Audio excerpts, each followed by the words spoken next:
Et nous allons parler ou continuer à parler de la deuxième partie du nom du colloque, à savoir les youtubeuses, par un atelier qui s'intitule Youtubeuses, expression genrée.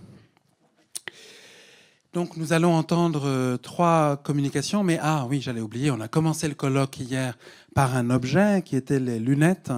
On peut, si les intervenantes m'y autorisent, commencer par un autre objet.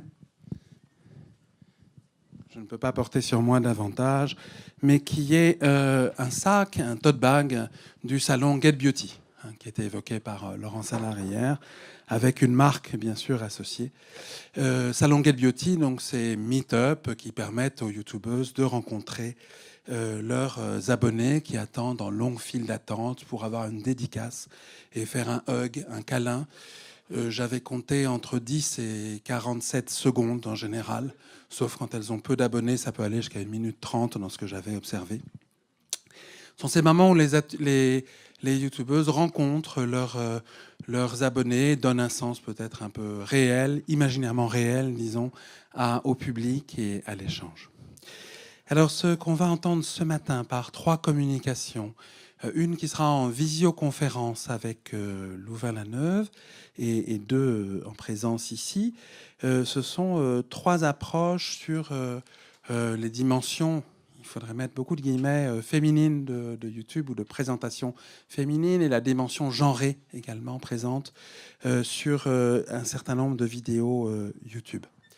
La première présentation que nous allons entendre de Béatrice Guillet va porter sur, vous avez le titre du PowerPoint à l'écran, Grandir avec les tutoriels DIY, Do It Yourself, les objets à fabriquer, qu'on a aperçu hier dans la conférence inaugurale de Laurent Salard et dans le teaser mashup réalisé par les étudiants en journalisme et par Jérémy Nisset.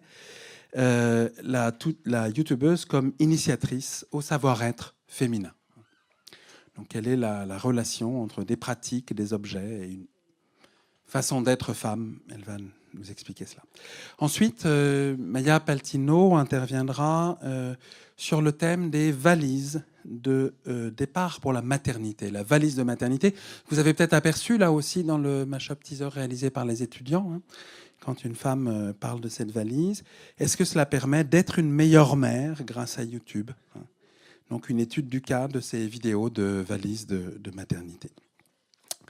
La troisième intervention va poser plus globalement la question de la représentation sexuée ou genrée sur YouTube par une approche qui va regarder les déballages de nouveaux modèles de portables et les commentaires que garçons et filles, hommes et femmes font sur YouTube, et qu'est-ce qu'ils voient? Est-ce que c'est la même chose? Donc vous en avez peut-être eu un aperçu là aussi dans le teaser mashup qu'on a eu hier et ce matin, et on reverra leur vidéo de présentation qui est très explicite et punchy sur ces questions.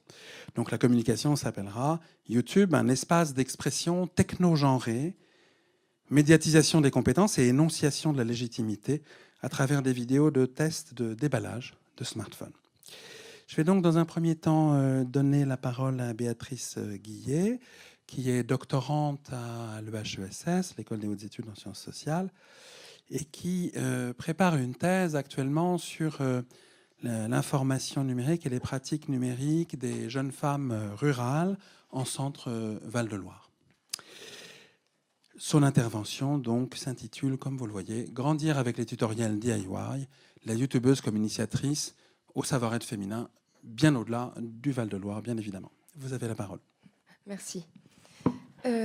Alors le travail que je vous présente aujourd'hui est le fruit de mon enquête menée au cours de mon master à l'EHESS.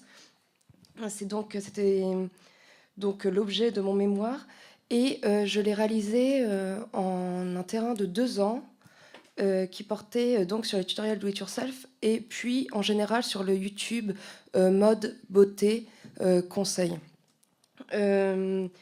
J'ai réalisé au cours de ce terrain en fait une analyse de contenu qui portait sur des vidéos tutoriels do it yourself et sur les commentaires qui les accompagnent. Donc les commentaires sous les vidéos YouTube, mais également les réactions qui accompagnaient ces vidéos sur les réseaux sociaux, notamment Twitter, Facebook, mais aussi Instagram. J'ai ce parti pris, en fait, s'explique par ma volonté de considérer que la vidéo YouTube et ses commentaires sont une forme de dialogue dont je reviendrai sur les modalités de laquelle je reviendrai. Mais donc une conversation entre une image mouvante, la vidéo, et des images fixes, les commentaires. J'ai considéré les commentaires comme des images fixes, notamment parce qu'à mon avis, ils ne se limitent absolument pas, surtout dans ce cas-là, et vous allez le voir, à une simple production écrite, mais également à des émoticônes, une certaine graphie, une orthographe dont il fallait rendre compte, la miniature de l'abonné, etc. etc. Parallèlement à cette enquête en ligne, j'ai également participé à 2 Get Beauty, justement, 2016 et 2017. Un meet-up, celui de Miss Créative, au cours de laquelle j'ai pu prendre la photo que vous voyez ici. Et également une séance d'autographe, la séance d'autographe d'Enjoy Phoenix, de son dernier livre. Donc voilà, je vais maintenant vous présenter mon corpus. Mon corpus, je l'ai volontairement limité à 33 vidéos, do it yourself. J'ai pris des vidéos qui ont été réalisées assez récemment, entre 2014 et 2016, et qui étaient explicitement désignées comme do it yourself dans le titre. Ces vidéos ont été réalisées par une vingtaine de youtubeuses différentes, francophones, françaises pour la plupart, suisses et belges et québécoises pour les autres. Et ce sont des youtubeuses qui sont, pour la très grande majorité d'entre elles, pour 18 d'entre elles, également des youtubeuses beauté et mode. Je reviendrai sur cette façon de présenter en fait un éventail d'activités qui semblent faire partie d'un même spectre en fait d'activités féminines, qui rappelle notamment celui de l'univers des magazines féminins avec mode, beauté, conseils, sexualité, décoration. J'y reviendrai. Ces youtubeuses, j'ai dû les sélectionner en contournant l'algorithme pour avoir une relative représentativité. Pour des raisons sur lesquelles je reviendrai également. Donc des youtubeuses avec des très fortes communautés. J'ai notamment Joy Phoenix, Sananas, Caroline et Safia, donc vraiment des très grands noms du YouTube féminin et du YouTube tout court. Et également des plus petites communautés, mais j'ai 3 youtubeuses qui ont moins de 1000 abonnés. Dans ce corpus donc de 33 vidéos, en tout, 119 objets sont réalisés. Oui, parce que, je vais commencer par là, un tutoriel do it yourself, l'objet, ce sont des vidéos pédagogiques qui servent à transmettre un ensemble de gestes visant à réaliser des objets. Dans le cas qui nous intéresse, ce qu'on appelle des vidéos do it yourself sur Internet, sur YouTube, ce sont surtout des vidéos qui servent donc à réaliser des objets, mais avec des techniques qui relèvent plutôt des loisirs créatifs. On n'a pas de gros bricolage ici. Et c'est surtout donc du petit bricolage, de la customisation. J'y reviendrai. Donc, ces objets, la première chose que j'ai fait, c'est que je les ai analysés. J'ai donc recensé ces 119 objets et je les ai classés en 3 catégories qui sont la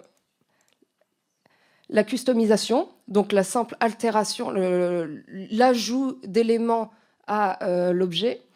Il y en a 11 que j'ai classés dans la catégorie détournement d'objets préexistants, c'est-à-dire par exemple une bouteille en verre qui deviendrait un vase, ou voilà, par un ajout de customisation, donc on change son usage. Et enfin, 46 de ces objets sont des objets qui sont vraiment créés de toutes pièces ex nihilo, donc avec une agrégation de matériel hétérogène. Donc, ce que ça m'a permis de faire dans un premier temps, c'est déjà de me rendre compte qu'il s'agit d'un contenu, qu'il s'agit d'objets finalement de tutoriels qui ne colportent pas, qui ne transmettent pas une technique très pointue. Ce sont des objets qui sont créés grâce à un matériel, notamment parce que j'ai également relevé à chaque fois le matériel qui permettait de créer l'objet. On est face à un matériel qui relève plus de la trousse de l'écolière finalement que d'une boîte à outils. On a notamment essentiellement des ciseaux, de la colle, et pour assembler les objets, on n'a même pas de couture. On n'a pas ce type de de techniques d'assemblage. Et le plus frappant, c'est notamment que la plupart de ces objets sont censés s'accrocher au mur et que c'est une étape qui n'est jamais marquée. Même un marteau et un clou n'apparaissent pas dans ces vidéos, apparaissent que 2 fois sur ces 119 objets, dont une bonne moitié est censée être accrochée à un mur. Donc il y a une mise en scène, on voit l'objet fini, on voit l'objet accroché, mais on ne voit pas cette étape qui paraît un peu plus technique. Par trois fois, on voit cette étape, soit de percer un objet avec une perceuse électrique, soit de le clouer au mur. Et dans ces 3 cas-là, on a une intervention d'une figure masculine de la famille, qui peut être le père, le grand-père, ou sinon, la youtubeuse dit « n'hésitez pas à demander ». Alors, n'hésitez pas à demander à quelqu'un de votre famille. Alors, je rappelle que ces youtubeuses dont je parle ont entre 18 et 25 ans. Leur public est plus jeune. Dans les commentaires, celui qui se manifeste, en tout cas, plutôt entre 10 et 14 ans. Donc, c'est aussi des recommandations qui peuvent s'appliquer à leur jeune public. Mais on a quand même une idée quand même d'une sphère d'activité féminine qui est une sphère d'activité associée au monde de l'enfance aussi, assez infantile et infantilisante. Donc, déjà, effectivement, j'ai pu me rendre compte de ce manque de technique. Et ensuite, que l'originalité n'était pas ce qui primait dans ces tutoriels, en fait. J'ai dit 62 customisations. Il est intéressant aussi de voir que, par exemple, 10 de ces customisations sont identiques, c'est-à-dire c'est des customisations de crayons pour l'école. Dans 8 cas, c'est une réalisation d'un cadre mémo accroché au mur. Donc on retrouve les mêmes, entre les différentes vidéos, on retrouve les mêmes customisations, les mêmes réalisations d'objets. Donc de toute évidence, ce n'est donc pas l'originalité du DIY ou son aspect technique qui explique le succès de ces vidéos, parce que c'est vraiment des vidéos qui ont énormément de succès. Et donc, voilà, moi, je me suis demandé, c'est multifactoriel, bien sûr, mais pourquoi ces vidéos avaient beaucoup de succès si ce n'était pas l'originalité qui primait, la technique qui primait.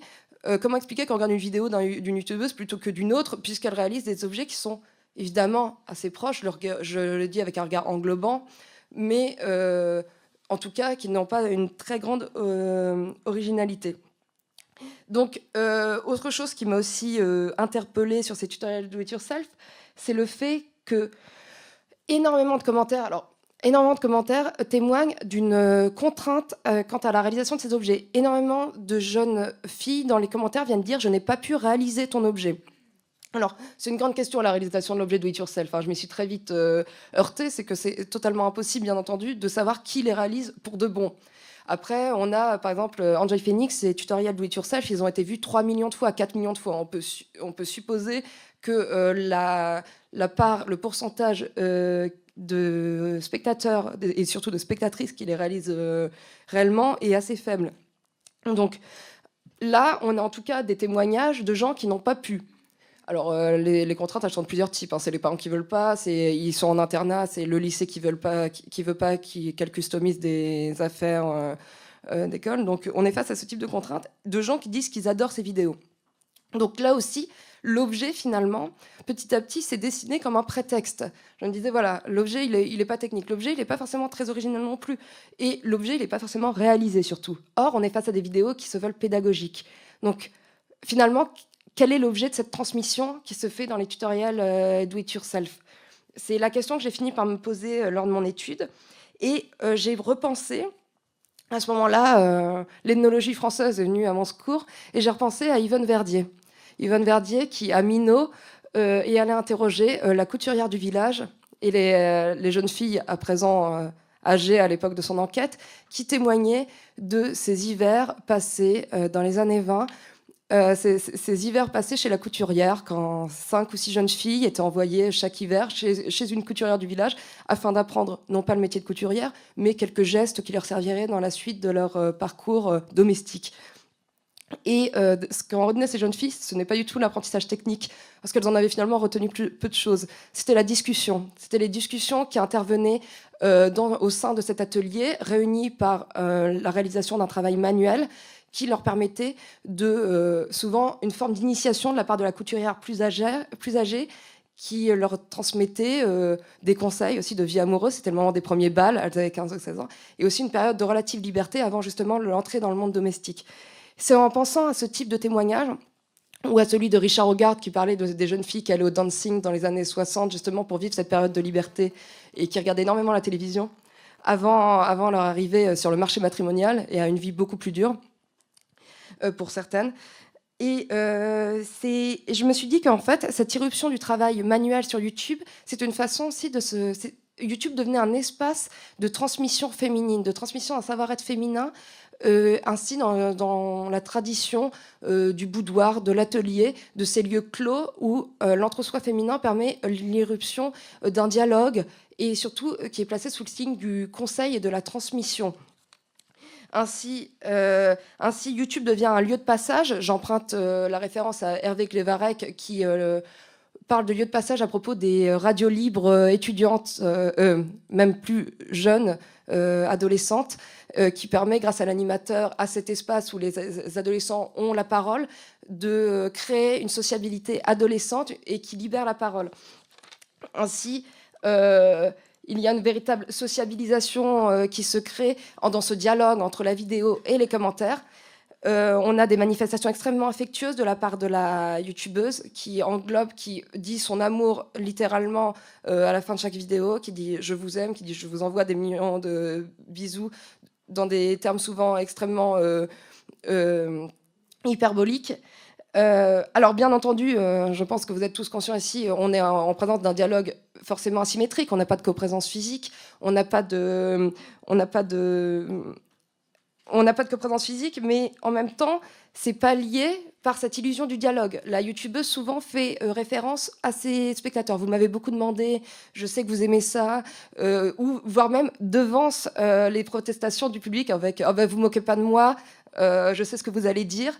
Et de l'autre côté, on a pour le coup des spectatrices qui s'adressent directement, quasiment dans tous les commentaires, qui ne parlent jamais à la troisième personne, je pense à la communication de Jean Châteauvert, qui s'adressent toujours directement à la youtubeuse. On a ainsi, qui sont quand même des personnes extrêmement connectées. On peut aussi s'adresser à elles sur Twitter, sur Instagram, et elles répondent pour de bon, y compris à leurs commentaires, même pour les plus célèbres d'entre elles et les plus sollicitées. Donc, elles arrivent à maintenir l'illusion d'un dialogue symétrique et elles rétablissent ce que Valérie Baudouin appelait la coprésence écranique. On est tout à fait l'espace de la page YouTube devient un espace où on peut échanger. On a donc cette figure de la grande sœur, c'est explicite dans beaucoup de commentaires, et aussi de la part de la youtubeuse qui dit régulièrement « je me considère un peu comme votre grande sœur, vous êtes mes petites sœurs, je suis là pour vous ». Ce qui mène à un rôle de conseil de la youtubeuse qui est sollicité non pas, et là on parle bien de commentaires qui figurent sous des vidéos do it yourself. On a des commentaires qui souvent sortent complètement, une fois de plus, ne parlent pas du contenu de la vidéo, mais sollicitent la youtubeuse comme si elle était pertinente sur à peu près toutes les questions féminines. C'est-à-dire qu'on va lui demander des conseils sur sa vie amoureuse, mais aussi sur ses problèmes avec ses frères et sœurs, avec ses parents qui ne comprennent pas ses goûts, ses habitudes ou ses envies. Et on a vraiment une figure tutélaire qui vient répondre à cette jeune fille qui n'ose pas aller demander son numéro à un garçon. Enfin, des situations, à mon avis, où il y a beaucoup de jeunes filles se sont retrouvées et cherchaient une figure qu'elles ne trouvaient pas forcément, parce que la mère n'était pas forcément la meilleure interlocutrice, il n'y avait pas forcément de grande sœur. Donc on a cette figure tutélaire de marraine un peu, ou de grande sœur de la youtubeuse, qui est une amie, qui fait un peu les erreurs à votre place avant et qui vient témoigner de son expérience. Et ce qui est intéressant, c'est que c'est aussi le cas dans le tutoriel. Le tutoriel, il est émaillé, j'aurais malheureusement pas le temps d'en parler, mais il est émaillé de témoignages d'échecs. Mais ça, je pense, qui est lié, bien entendu, au sentiment de ne pas maîtriser la technique de la part de la youtubeuse, mais aussi un peu l'idée de « je me trompe, mais je surmonte » et je vous dis comment j'ai surmonté mes obstacles, que ce soit dans ma vie ou dans la réalisation de mon vase ou de mon cahier. Et comme ça, je vous montre l'exemple, je fais les erreurs à votre place avant. Et donc, on a vraiment une transmission d'un savoir féminin donc, qui est limité dans le cas du do it yourself, mais peut se porter sur d'autres objets, qui est extrêmement riche quand on parle de youtubeuse beauté, de tutoriel beauté, où là, il y a vraiment un très grand savoir-faire de la part des youtubeuses. Et on retrouve, c'est intéressant, ce rôle de conseil. Énormément de youtubeuses ont une boîte aux lettres où elles reçoivent des lettres, et souvent elles font des vidéos où elles parlent des lettres qu'elles reçoivent, sans nommer les gens qui leur envoient, bien entendu, et où elles disent, voilà, j'ai reçu énormément de lettres qui me parlaient des problèmes de santé dans la famille, des problèmes amoureux des jeunes filles, et elles leur répondent. Donc on a vraiment un rôle qui est joué par la youtubeuse. Donc évidemment, ces jeunes filles, les youtubeuses, on peut dire qu'elles sont prescriptrices de normes. Elles ont un public extrêmement large, un public qui parfois se chiffre à plusieurs millions pour les plus connues d'entre elles. Et ce sont des jeunes filles qui incarnent une certaine vision de la féminité pour les adolescentes. On voit, tu fais très fille, dit une des spectatrices à une youtubeuse. Tu es la youtubeuse qui fait la plus fille. On a quand même cette idée, effectivement, une jeune fille, c'est une jeune fille qui prend soin, une jeune femme accomplie, prend soin de sa chambre, de soi, donc de son corps, et de sa chambre comme un prolongement de soi aussi, et c'est intéressant. Et on a vraiment prend soin de l'espace clos de sa chambre, reste dans sa chambre, aime le rose, des fois, parce qu'il y a énormément de motifs floraux, d'insistance sur des couleurs pastel, rose, grise, rose gold. Et les objets réalisés servent beaucoup à ranger le maquillage, interviennent beaucoup dans la salle de bain, la cuisine. Donc on a quand même effectivement cette incarnation et tout ce côté effectivement d'accent mis sur des normes féminines, sur une féminité, un modèle de féminité plutôt hégémonique. Après, Laurence Allard a insisté dessus hier, je pense que c'est quelque chose d'extrêmement ambivalent en fait, là aussi. Parce qu'elle est prescriptrice de normes, la youtubeuse, mais avec ses tutoriels do it yourself, on voit aussi l'ambivalence de cette transmission. D'un côté, effectivement, c'est comment devenir une parfaite jeune femme. De l'autre, c'est aussi l'établissement d'un support de rêve, de rêverie, l'ouverture d'un imaginaire aussi, puisque ces jeunes femmes, les youtubeuses, souvent fournissent, en fait, ouvrent l'horizon des possibles en parlant du contexte de production des objets, du contexte d'utilisation, avec comment elles vont les utiliser, comment on peut les utiliser, réaliser cet objet avec votre petite amie, avec des copines, un mercredi après-midi, c'est parfait au coin du feu. Nanana.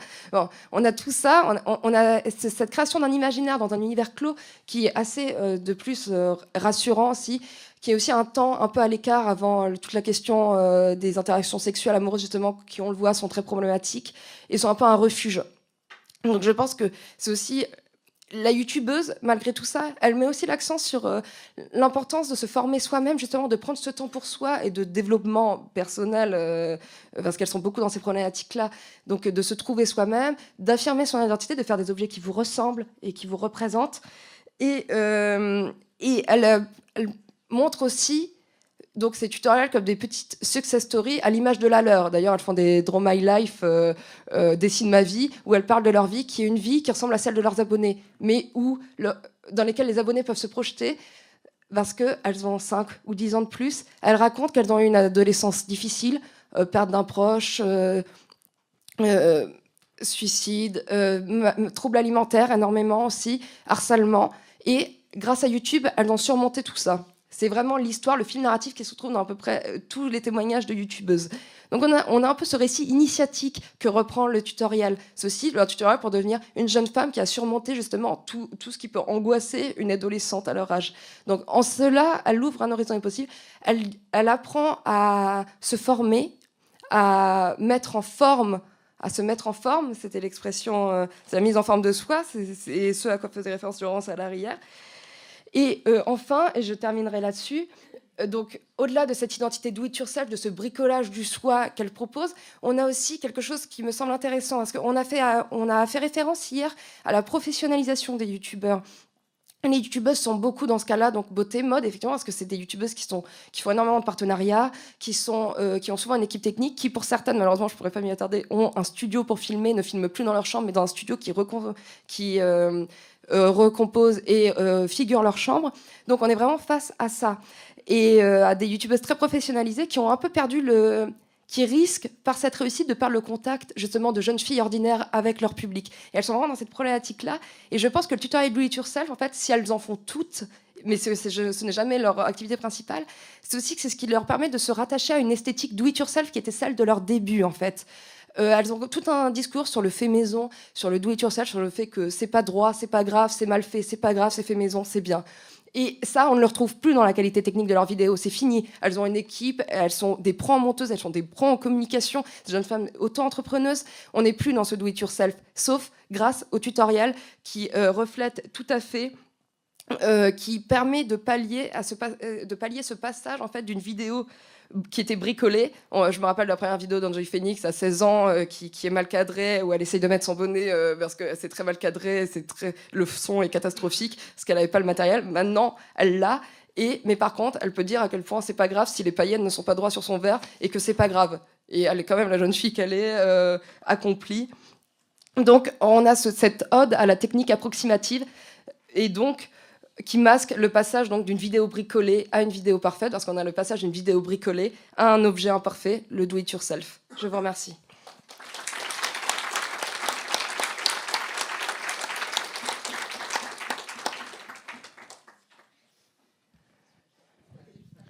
Merci beaucoup. Nous allons passer à la visioconférence avec donc une intervention de Maya Paltino qui n'a pu être en présence parmi nous aujourd'hui, que je salue. Bonjour à vous. Bonjour. Qui n'a pu franchir le Kiévrin, mais qui va le faire par les réseaux numériques. Donc Maya Paltino est doctorante à l'Université catholique de Louvain, à Louvain-la-Neuve, et membre du CREDIS. Et elle va nous présenter une communication pour une vingtaine de minutes également, et qui s'intitule « Être une meilleure mère grâce à YouTube », le cadre des vidéos sur la valise de maternité. Vous avez la parole. Nous vous écoutons à Tours, je vous précise peut-être les conditions. Nous vous écoutons dans 2 amphithéâtres de l'IUT de Tours. Oui. Et voilà, vous avez la parole. Merci. Par contre, je m'entends aussi. Excusez-moi, je vais juste baisser le son que j'ai sur mon téléphone. D'accord. Donc, bonjour à tous. Le cerf Merci n'est pas droit. aux organisateurs déjà d'avoir fait d'avoir eu cette initiative de faire une journée d'études sur YouTube, parce que je pense que c'est vraiment indispensable. On est nombreux à travailler là-dessus et c'est bien qu'on puisse se rassembler. Et merci aussi de m'accueillir par la voie des ondes. Je suis désolée de ne pas être là physiquement et j'espère que la vidéo, ça passe. En tout cas, ça colle au thème, donc c'est déjà ça. Alors, moi, je suis sociologue. J'ai fait ma thèse à l'EHESS sur la parentalité et la manière qu'on a de s'affirmer par son rôle de parent de plus en plus et de chercher tous les moyens pour être un meilleur parent. Et il se trouve que dans cette dynamique-là et dans cette recherche, Internet joue un rôle important, de plus en plus important, et YouTube, bien sûr, en fait partie. Donc, on apprend sur YouTube, on apprend des connaissances, on apprend des informations et tout un tas de choses dont je vais parler aujourd'hui pour être au plus près de son rôle de parent, au plus près de ce qu'on veut être en tant que parent. Donc là, je vais vous parler d'une thématique spécifique qui est celle de la valise de maternité. Donc, pardon, pour commencer, qu'est-ce que c'est que cette valise-là? Donc, c'est un sac, une valise qu'on remplit et qu'on amène à l'hôpital ou à la clinique le jour où on va accoucher. Donc, ce sont toutes les affaires dont on aura besoin pendant l'accouchement et puis une fois que le bébé sera là. Donc, dedans, il y a énormément de choses, entre autres, voilà, des pyjamas, des bavoirs, des couches, sa brosse à dents, etc., etc., etc. Et le contenu de cette valise, en fait, à la base, il est déterminé par une liste qui est donnée par les maternités. Donc, quand on s'inscrit en maternité pendant sa grossesse, on reçoit à un moment donné une petite liste où il y a écrit, voilà, il faut prendre tant de couches, tant de coton, tant de body, tant de pyjama, etc. Alors, cette première liste-là, c'est la base, en fait, de l'information et on va voir comment on peut dépasser cette liste-là grâce à YouTube. Ma problématique, c'était donc de savoir comment ces vidéos-là, elles permettent aux parents aux femmes d'être de meilleures mères, aux youtubeuses déjà qui font ces vidéos-là et aux femmes qui les regardent. Et j'ai vraiment voulu axer ma réflexion et la présentation d'aujourd'hui sur la notion du savoir. quel est le savoir que l'on obtient et que l'on crée aussi par ces vidéos-là, et comment ce savoir-là permet-il d'être éventuellement un meilleur parent. Donc 2 mots sur ma méthodologie. Alors moi, je ne suis pas spécialiste ni de la communication ni de l'image, donc voilà, veuillez excuser mon manque d'expertise ou d'expérience. J'ai choisi 10 vidéos, donc toutes sur le même thème, sur la valise de maternité. Donc il y en a 5 en français, 5 en anglais. Celles en français ont été filmées en France, les autres aux États-Unis et en Angleterre. Elles font entre 5 et 25 minutes, donc la plupart d'entre elles font une dizaine de minutes, mais il y en a aussi des très courtes et des très longues. Elles datent presque toutes de 2017, donc c'était pour comparer quelque chose qui a été fait dans les mêmes temps. Alors, elles ont été faites par des femmes qui ont déjà eu des enfants ou qui en sont aussi à leur première grossesse et qui, même si voilà, elles n'ont pas d'expérience en la matière, elles font quand même une vidéo sur cette valise-là.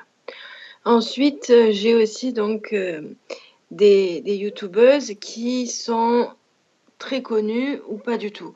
Alors celle qui a le moins de followers, elle en a peut-être 60. Et après, j'ai aussi des youtubeuses qui ont plus d'1 million d'abonnés. Et ce sont des youtubeuses qui parfois sont spécialisées dans tout ce qui est maternité, parentage, conseils sur la famille, etc. Et puis, il y a aussi des youtubeuses beauté, comme celle qu'on vient de mentionner, qui à un moment donné tombent enceintes et intègrent, voilà, dans le lot de thèmes qu'elles choisissent d'évoquer sur leur chaîne, les préoccupations relatives à la maternité. Et à un moment donné, elles vont pouvoir faire aussi cette vidéo sur la valise. Donc, mon analyse, comme je le disais, je ne suis pas spécialiste, mais j'ai essayé de faire l'analyse en 2 parties, on va dire, même si elles vont ensemble. D'une part, j'ai analysé un peu le contexte, donc combien de vues, de likes, d'abonnés, qui est la youtubeuse, les commentaires qu'il y a autour, donc tout ce qui est un peu autour de la vidéo dans le réseau dans lequel elle s'intègre. Et l'autre partie de mon analyse, je me suis concentrée sur le contenu. Donc concrètement, qu'est-ce qu'elle mettait dans cette valise-là, en essayant de comparer un peu ce qu'elle y mettait. J'ai aussi analysé tout ce qui est donc le visuel, le graphisme, les couleurs, la lumière, comment la youtubeuse se présente. Voilà, donc j'ai essayé de mélanger tout ça. Et aussi, bien sûr, ce qu'elles disent en faisant une analyse aussi grammaticale, par exemple avec les pronoms qu'elles utilisaient ou la forme des verbes, si c'est interrogatif ou impératif, etc. Donc, cette présentation, je vais la découper en 2 parties. C'est un peu schématique, bien sûr, mais c'est pour rendre les choses plus claires pour vous et pour essayer de faire vraiment une synthèse très rapide. Donc, je vais d'abord vous parler du savoir qui est généré par la youtubeuse, par le biais de la youtubeuse. Et dans une deuxième partie, je vous parlerai du savoir qui est généré ou qui est appelé à être construit chez le public, donc chez les spectateurs. Alors, pour commencer, je dois vous dire donc que ce savoir-là, de toute façon, il est multifacette, multi-construit. Il y a différentes formes de savoir. Pour la youtubeuse, déjà, à mon avis, le fait même que cette vidéo existe, qu'elle ait fait cette vidéo-là, c'est une forme d'affirmation identitaire. Donc, c'est sa manière à elle de dire que c'est une bonne mère. Voilà, je fais cette vidéo de valise de maternité. Par exemple, les youtubeuses beauté, on attend d'elle, moi aussi j'ai retrouvé ça, des personnes qui lui demandent cette vidéo sur la valise. Et donc, au moment où elles la font, finalement, c'est un peu comme un rite de passage. Voilà, j'ai fait ma vidéo sur la valise de maternité. Moi aussi, j'ai montré ce que je mettais dedans. Donc, c'est une façon de s'affirmer pour dire qu'on est finalement une bonne mère ou qu'on sera une bonne mère si on est encore enceinte de son premier enfant.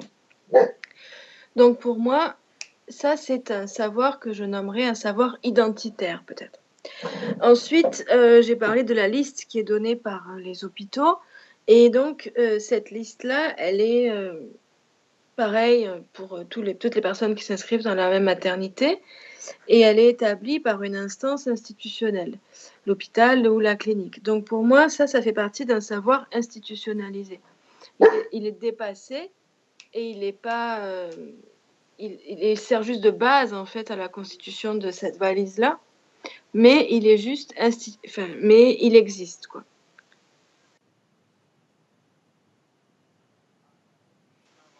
Alors ensuite, les youtubeuses, ce qui est intéressant aussi de savoir, c'est qu'elles mentionnent souvent d'autres vidéos YouTube sur le même thème qu'elles ont elles-mêmes visionnées. Donc elles disent qu'elles ont vu telle et telle vidéo et qu'elles ont retenu telle et telle information. Et maintenant, c'est à elles de faire leur vidéo et de dire, voilà, j'ai retenu tel et tel élément et moi, je fais comme ça. Donc pour moi, ça représenterait un savoir cumulatif. C'est-à-dire que la somme de toutes les vidéos, finalement, convergent, enfin, en tout cas, toutes les informations des vidéos s'additionnent et s'accumulent pour arriver à un résultat de voilà, la valise de maternité la plus complète et la plus parfaite. Ensuite, il y a pas mal de références à la propre expérience de la youtubeuse. Donc, c'est pas toujours le cas quand elles sont, par exemple, primipares, c'est leur première grossesse. Mais pour celles qui ont déjà des enfants, elles mentionnent toujours ce qu'elles ont déjà fait pour les premières grossesses. Certaines ont même fait d'autres vidéos lors des précédentes grossesses et elles en parlent. D'autres n'ont pas forcément fait de vidéo, mais bon, elles disent comment elles font, comment elles ont fait pour leurs premiers enfants, qu'est-ce qu'elles ont pris, ce dont elles ont eu besoin, ce dont elles n'ont pas eu besoin, ce qui leur a manqué. Et aussi, elles mentionnent comment elles font, en fait, pour s'occuper de leur enfant au quotidien. Par exemple, il y en a une qui disait qu'elle lavait son enfant seulement à l'eau, donc pas de savon, pas de léniment, etc. Et donc, c'est pour cette raison que dans sa valise, elle ne met pas de savon, etc. Elle met juste une bouteille d'eau. Donc, ça, c'est un savoir expérience et un savoir vécu. Et puis, quand elles mentionnent leurs anciennes vidéos, là, ça devient vraiment intéressant, je trouve, parce qu'elles font un retour réflexif, en fait, sur leur propre parcours. Donc, non seulement sur leur valise, mais sur leurs vidéos. Il y a une youtubeuse comme ça qui a fait une vidéo qui est très intéressante, dans laquelle, en fait, elle a fait après son accouchement et dans laquelle elle intègre des extraits de la vidéo qu'elle a faite et publiée avant l'accouchement. Donc c'est très sympa et très drôle parce qu'en fait elle coupe des petits morceaux de sa première vidéo et elle analyse en fait. Elle dit ça je l'ai pris, j'ai pris mon iPad, mon appareil photo mais je m'en suis pas servi. Ça j'ai pris, c'était une bonne idée, j'ai pris des snacks pour manger, c'était une bonne idée. Et donc voilà, elle fait un retour réflexif sur sa propre expérience et une analyse, une auto-analyse, toujours pour être au plus près d'elle-même et potentiellement être une meilleure mère si elle a fait cette introspection. Donc pour moi, ça, c'est un savoir réflexif. Et c'est aussi un savoir qui est dynamique parce qu'il se construit en permanence. Donc, c'est pas parce qu'elle a accouché, qu'elle a fait cette vidéo, qu'elle est publiée, qu'elle tourne la page. Au contraire, elle va revenir là-dessus, elle va continuer de construire ce savoir-là. Et enfin, ce savoir-là, il est aussi, bien sûr, co-construit peut-être par les commentaires. Parce que dans les commentaires, il y a beaucoup de conseils, beaucoup d'avis ou de réflexions partagées. Et puis, il y a des personnes qui répondent aux commentaires des autres. Et donc, il se crée dans les commentaires, parfois même sans la youtubeuse, il se crée comme ça des discussions, en fait, des discussions, des débats, qui rappellent donc aussi des rassemblements comme on avait dans une époque un peu plus traditionnelle, comme ce qui a été mentionné dans la présentation précédente avec les boudoirs. Là, pour moi, cet espace en fait de commentaires sur YouTube, ça remplace ou ça complète ces moments de rassemblement entre femmes. Et c'est un savoir qui est un peu communautaire, un savoir populaire, on se donne des conseils, on s'encourage, etc. Et aussi, ce qui est intéressant, c'est que ces informations-là, elles restent finalement dans les commentaires. Et même si on n'a pas participé à cette conversation-là, à un moment donné, elle reste figée, quoi. Comme disait ma collègue tout à l'heure, c'est des images fixes peut-être, et du coup, elles font partie, je trouve, aussi d'un héritage. C'est quelque chose qui se transmet. C'est une sorte de savoir qui se transmet. Ensuite, on a donc dans un deuxième temps, ce que je vous disais tout à l'heure, ma deuxième partie, tout le savoir qui est généré du côté du public, du côté des spectateurs. Alors pour celles qui sont concernées, qui sont enceintes ou qui ont déjà eu des enfants, elles ont eu, elles aussi, une propre liste donnée par la maternité. Et elles ont aussi, si le cas se présente, leur propre expérience avec leur première grossesse. Donc ça, c'est la première facette, si on veut, de leur savoir. Et puis, on retrouve aussi ce que j'appelle un savoir peut-être prévisionnel, parce que dans les commentaires, c'est très intéressant de voir qu'il y a des personnes qui commentent, et donc, a fortiori, qui regardent la vidéo, qui ne sont pas du tout concernées par la valise de maternité. Donc, c'est souvent des très jeunes, des ados, 12 ans, 15 ans, qui disent je ne suis pas enceinte et je n'ai pas envie d'avoir des enfants tout de suite, mais qui adorent ces vidéos-là. Il y a aussi des étudiants, par exemple en école d'infirmière ou dans des parcours d'études relatifs à la puériculture, qui regardent ces vidéos et qui disent que ça les aide beaucoup dans leur pratique. Donc ça, c'est un savoir qui est en prévision d'un moment où on aura besoin de le mettre en application. Ensuite, donc, ce qui est vraiment la source de savoir pour la personne qui regarde, a priori, c'est la vidéo elle-même. Et des fois, c'est assez surprenant et effrayant peut-être de voir que ces vidéos-là sont un peu idolâtrées, ou les youtubeurs sont idolâtrés. Par exemple, on a des commentaires qui disent « Je devais faire ma valise de maternité aujourd'hui, et bam, tu fais ta vidéo là-dessus, merci beaucoup, tu me sauves la vie. » Bon. Donc, c'est un peu quelque chose qui est idolâtré. La youtubeuse, c'est un modèle. Je ne sais pas donc si ces personnes qui écrivent ce type de commentaires vont en regarder d'autres aussi, ou si cette vidéo-là leur suffit. En tout cas, moi, je parle d'un savoir qui est modélisé. Donc, on reproduit ce que conseille la youtubeuse. Et a fortiori, quand c'est une youtubeuse que l'on suit, que l'on connaît, que l'on aime bien déjà à la base, si c'est une youtubeuse qui parle par exemple de beauté, dont on regarde toutes les vidéos, etc. Ensuite, donc ça je viens de l'évoquer, je me demande s'il n'y a pas aussi un savoir qui est individualisé. Alors, peut-être pas dans le cas de celles qui mettent le commentaire de type un peu idolâtre, mais il y a des personnes, donc comme je disais au début, des youtubeuses qui n'ont que 60 abonnés. Et pourtant, elles ont 200 000 vues, ces vidéos-là. Donc, ça nous amène à comprendre que finalement, les personnes qui regardent une vidéo sur la valise de maternité, elles en regardent plusieurs.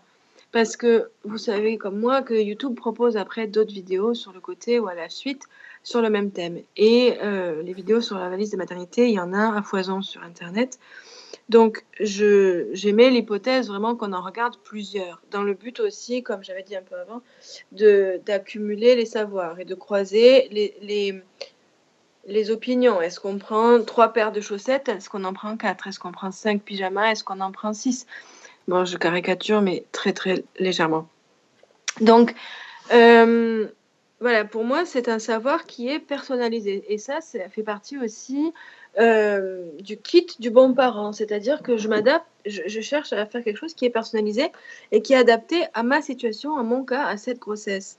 Donc, c'est un savoir qui est personnalisé et individualisé. Ensuite, mais comme vous l'avez dit aussi, d'autres avant moi, je fais le constat d'une vague consumériste, en fait, dans ces vidéos-là, évidemment. Donc, pardon.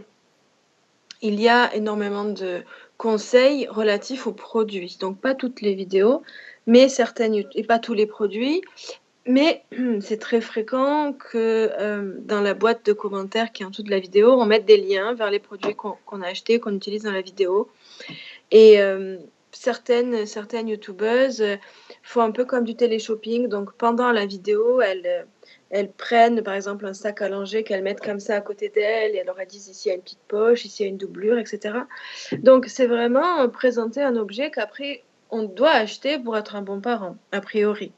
Donc ça, j'appellerais ça un savoir consumériste, le savoir bien acheter, le savoir acheter le plus beau linge et le maximum de pyjamas pour être un bon parent.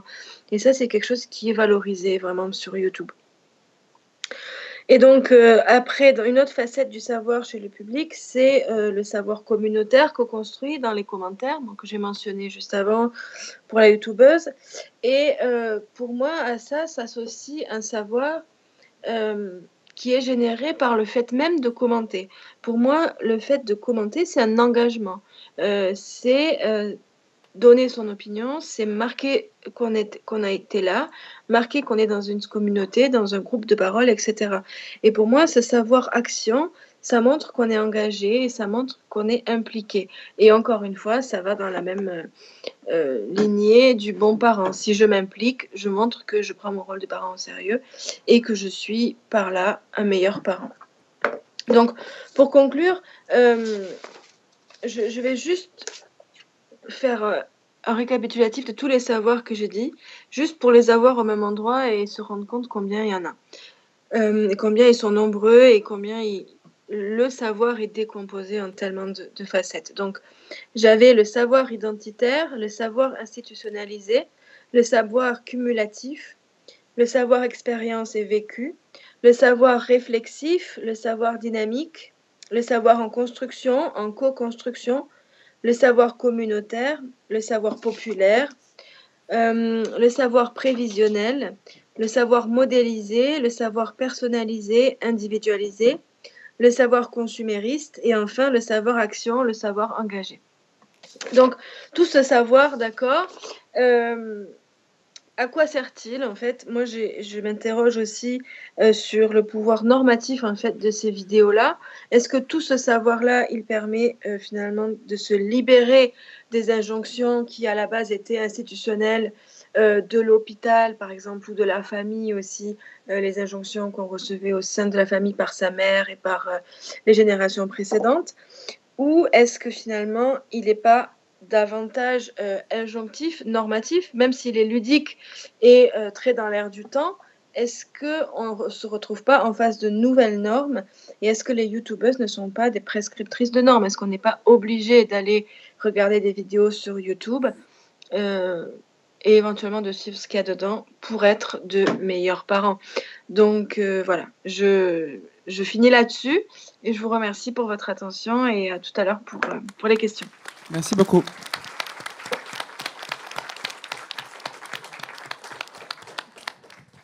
Merci beaucoup.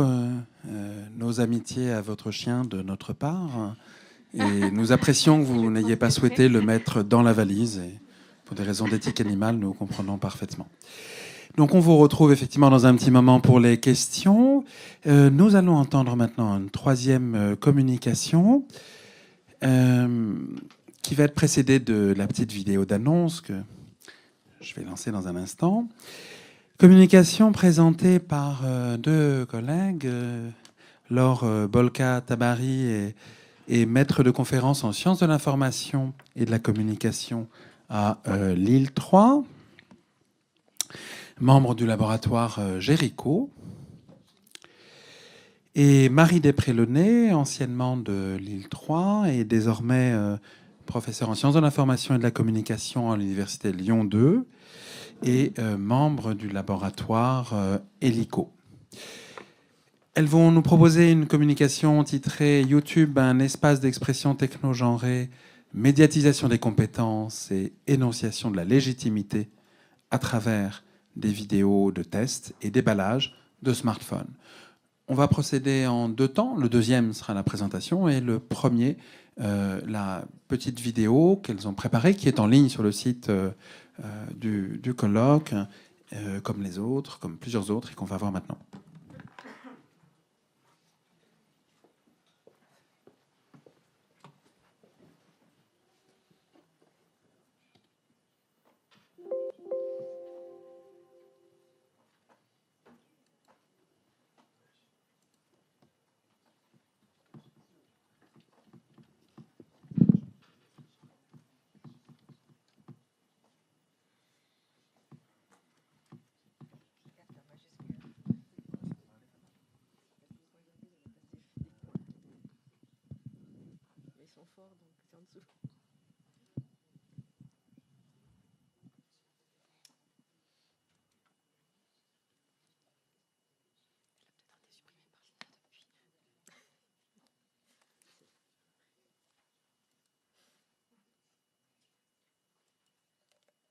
Selon une enquête récente de l'INSEE, l'âge moyen des créateurs de start-up serait de 38 ans, mais seulement 9% d'entre elles sont dirigées par des femmes. Le secteur du numérique est aujourd'hui largement investi par de jeunes hommes technophiles, dont l'omniprésence est légitimée par l'affirmation sociale de leur maîtrise naturelle des compétences attendues. Les deux plus grandes forces de l'entrepreneur, c'est l'ignorance et l'incompétence. Vous êtes prêts pour l'after ? Nous avons donc souhaité observer si les hommes apparaissaient comme plus légitimes que les femmes pour donner avis, conseils ou formation sur un outil intuitif dont l'usage est massif et concerne autant les femmes que les hommes, le smartphone. Énonciation d'une compétence avérée dans le domaine pour les garçons. J'ai une chaîne YouTube dans le domaine high-tech. Aveu d'une totale incompétence pour les filles. On n'est pas sur une chaîne high-tech, hein, les gars, bonjour. Donc on va pas rentrer dans le technique. Regardez la technologie, ça a vraiment changé. On peut l'ouvrir carrément comme ça, on n'a plus besoin de cutter ou de ciseaux. Même si finalement, les contenus et les avis donnés sont relativement proches. J'ai vraiment l'impression que sur l'iPhone 7, la couleur or est un petit peu plus foncée. C'est la même lumière et pour autant j'ai l'impression que le rose est pas tout à fait le même. Accessoires mode beauté pour les jeunes femmes. Ici se trouve mon bonheur. Trop beau. Il est trop beau. En rose gold, il est trop beau. Outils high-tech pour les jeunes hommes. Plus de prise jack. Décor hyper féminin contre univers geek. Le sujet que nous avions choisi ne nous a pas permis de trouver, même à la marge, des contre-stéréotypes qui pourraient offrir des modèles identificatoires différents, moins techno-genrés. À l'issue de cette enquête, nos constats interrogent plus globalement les processus d'identification genrée et le rôle des stéréotypes de genre véhiculés par la sphère marchande dans la construction des identités sexuées. Je vous fais plein de bisous, merci pour tous vos abonnements, n'hésitez pas à partager ma chaîne à tous vos amis, ça me fait trop plaisir. Et je vous dis à très vite pour une prochaine vidéo.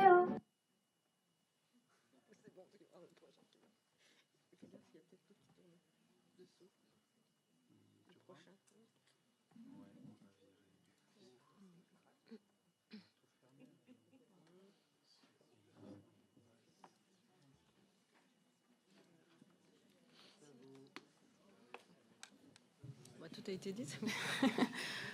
Alors on va développer un petit peu ce qui a déjà été un peu synthétisé dans cette vidéo. Alors je précise que la recherche qu'on vous présente aujourd'hui, elle s'insère dans le cadre d'un projet régional qui s'intitule Insernum, Insérer les femmes dans les métiers du numérique, et qu'on travaille en fait avec une asso qui œuvre à l'insertion des femmes dans les métiers traditionnellement masculins. Et que dans le cadre de ce projet de recherche, on analyse les représentations genrées du numérique qui circulent à la fois dans la sphère professionnelle, dans la sphère éducative et aussi dans la sphère médiatique. Et donc, parmi nos axes d'analyse, la question de la médiatisation des compétences des femmes est centrale. Donc, l'orientation professionnelle fonctionne par mimétisme, avec un environnement proche, et aussi par projection-identification. On a soulevé tout à l'heure la question du modèle.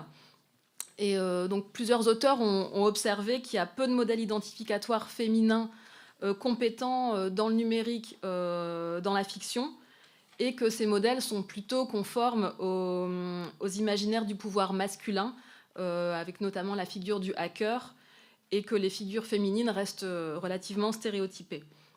Donc nous, ce qu'on a voulu observer sur YouTube, en marge d'autres analyses de corpus médiatique et d'observation de terrain aussi dans le contexte professionnel et de l'enseignement de l'informatique notamment, on s'est demandé en fait si l'édition libre de contenu sur YouTube pouvait proposer des modèles identificatoires moins techno-genrés et favoriser justement la visibilité des compétences techniques et numériques des femmes, et donc contribuer à promouvoir la place des femmes dans le secteur numérique.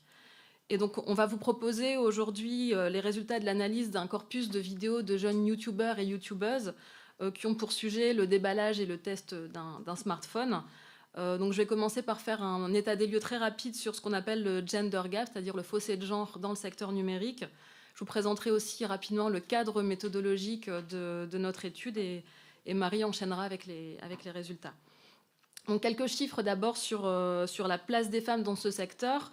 D'après le Syntec numérique, il y aurait environ 27% de femmes dans le secteur numérique et avec des disparités selon les métiers. Par exemple, on aurait seulement 6% de développeuses.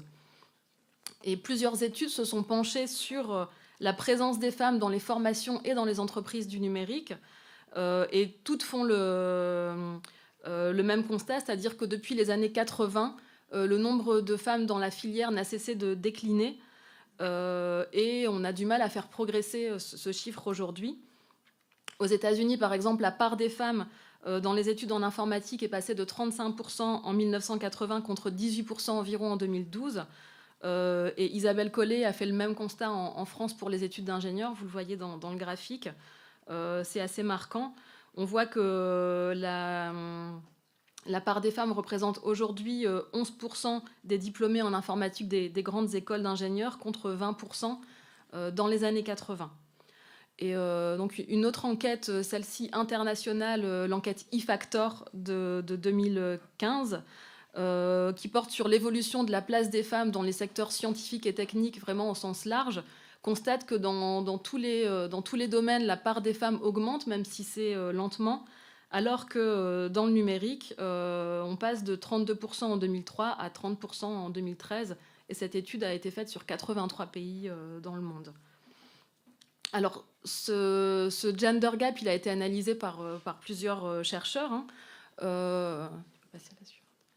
Donc, selon ce déclin, en fait, serait concomitant avec l'apparition des premiers ordinateurs dans les foyers, où il était très souvent installé dans la chambre des garçons. Et ce seraient donc les garçons qui se seraient appropriés l'informatique domestique, tout comme les jeux vidéo. Dans les années 80, parallèlement, on voit sortir de nombreux films de science-fiction qui mettent en scène l'informatique ou les jeux vidéo, comme War Games ou Tron, qui auraient aussi stimulé l'intérêt de certains garçons pour cette discipline. Donc ces chercheurs estiment en fait que dans les années 80, des groupes d'adolescents technophiles se seraient appropriés l'usage de l'ordinateur, qui serait à partir de là devenu graduellement un quasi-monopole masculin. Donc ce gender gap, il s'expliquerait par le fait que l'univers professionnel de l'informatique et des technologies est marqué par la prédominance du stéréotype du geek, qui décrit un individu passionné, voire obsédé par l'informatique, perçu même souvent comme socialement inadapté, mais aussi par le fait que la faible représentation des femmes dans la filière numérique laisse croire aux femmes qu'elles sont par nature moins compétentes que les hommes dans ces métiers et qu'elles auraient donc plus de difficultés à y accéder et à y progresser. Donc se pose ici le problème en fait de l'absence ou du peu de modèles identificatoires. Alors il y a beaucoup d'auteurs qui ont travaillé sur ces sujets, comme Delphine Gardet sur la relation des femmes à la technique, Fanny Lignon sur les jeux vidéo et le genre, ou encore Anna Cossetta sur l'hégémonie masculine dans le domaine de l'open access.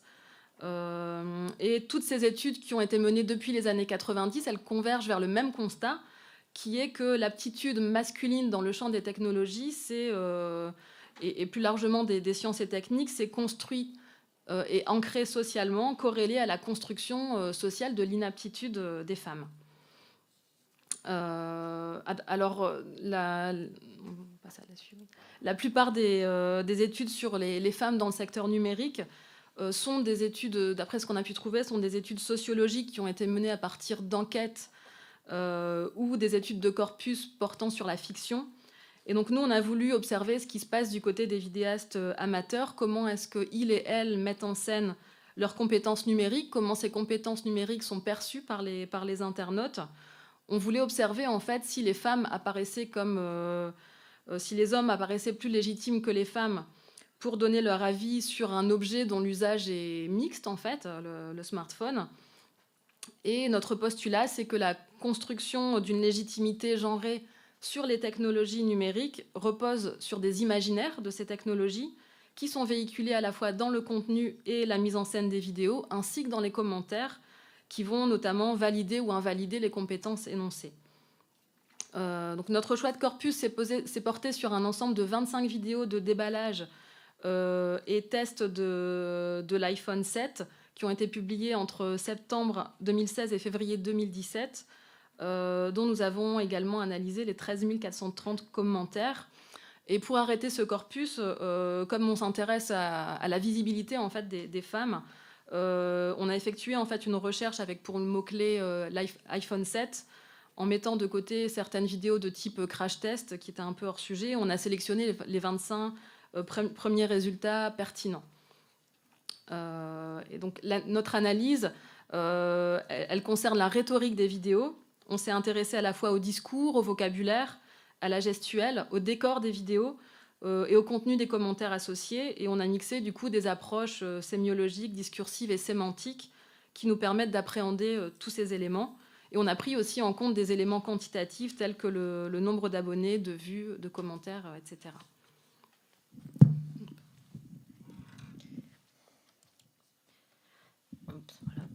Donc en fait, les premiers résultats et les pistes de recherche, vous les avez déjà eu un petit peu dans la vidéo. Je vais passer à l'envers, hein, c'est pas grave. Mais donc en fait, ce qu'on a pu constater tout d'abord, c'est un très important clivage homme-femme dans la médiatisation des compétences techniques. Comme vous avez pu l'entendre dans le petit teaser, là, effectivement, autant les hommes sont capables de dénoncer des compétences techniques, d'affirmer des compétences techniques, autant les femmes non seulement ne le donnent pas, mais même au contraire s'excusent déjà de ne pas en avoir, même si finalement, quand on étudie les contenus des vidéos, les contenus sont souvent assez similaires. Comme vous l'avez vu, la comparaison de la couleur, vous voyez. Et donc on voit bien qu'il y a un clivage fort. D'autre part, les vidéos donc, se répartissent en 16 pour les garçons, enfin du coup 15 parce qu'on a éliminé 15 pour les garçons et 10 pour les filles, enfin pour les hommes et les femmes. Et en fait, les 10 des femmes, c'est des vidéos rattachées à mode beauté, style de vie. On n'a pas trouvé... il n'y en a aucune qui serait rattachable à high-tech. Il n'y en a aucune qui le revendique, mais il n'y en a aucune qui en donne les signes. Donc, pour ce qui est des j'ai perdu les filles, mince. Ouais, elles ont disparu. Parce que j'ai fait des filles. Ah, voilà. Voilà. Et donc, comme on le voit là sur les photos, elles présentent le téléphone dans une routine consumériste d'achat.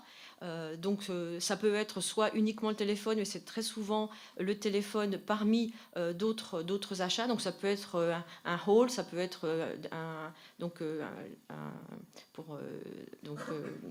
déballage d'autres objets en dehors de ça.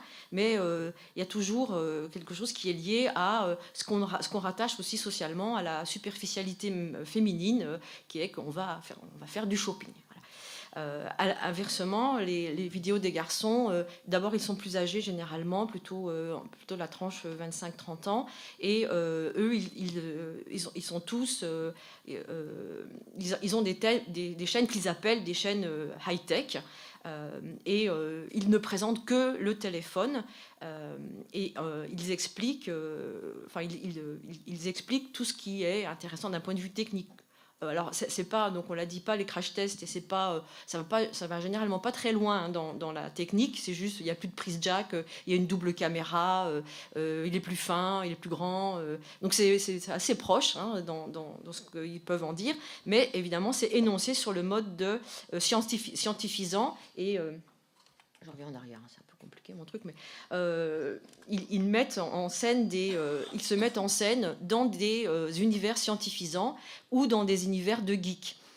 Donc, par exemple, là, il y a un univers neutralisé, blanc, qui montre que c'est le sujet central sur lequel on va avoir de l'information, alors que les filles, elles sont toujours dans un décor qui est assez construit, avec toujours, là aussi, des marqueurs identitaires féminins, des couleurs pastel, des bouquets, elles sont toutes très bien maquillées, sauf les plus jeunes, évidemment, mais elles sont très apprêtées, et elles ont aussi beaucoup de gestes.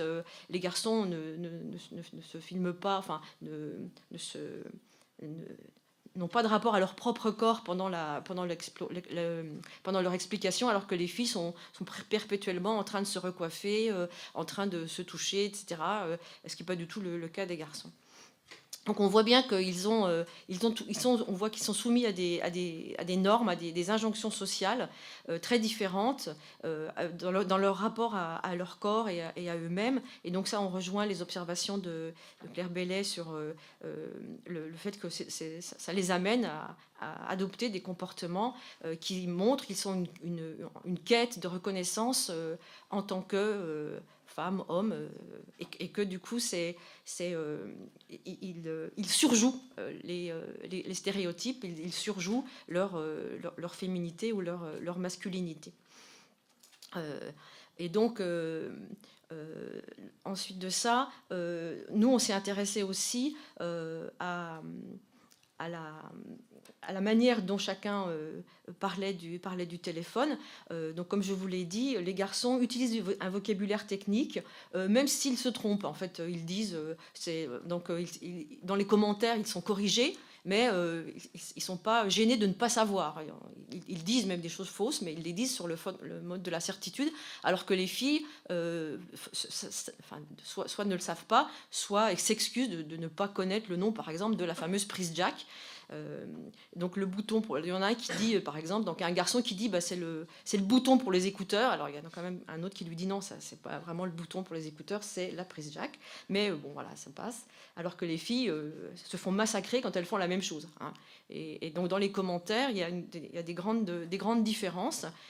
Donc là j'ai mis en parallèle des photos de deux youtubeuses et les commentaires qui sont en dessous.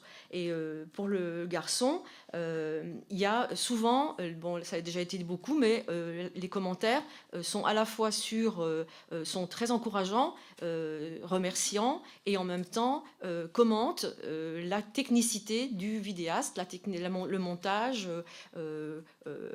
explique que c'est bien, c'est pas bien, c'est mal cadré, donne des conseils, mais toujours sur un mode extrêmement bienveillant. Alors que pour les femmes, sur les 10, il y en a 3 qui ont supprimé les commentaires, ce qui est généralement très mauvais signe sur ce qu'elles ont dû endurer comme commentaires. Et là, c'est assez violent. On n'a pas mis les pires, mais elles se font traiter de connasses, de putes, pour des raisons, il y en a même une, on ne sait même pas pourquoi. Il y en a une comme ça, tout à coup, grosse pute, bon voilà, il n'y avait pas de raison, et c'était une vidéo comme les autres.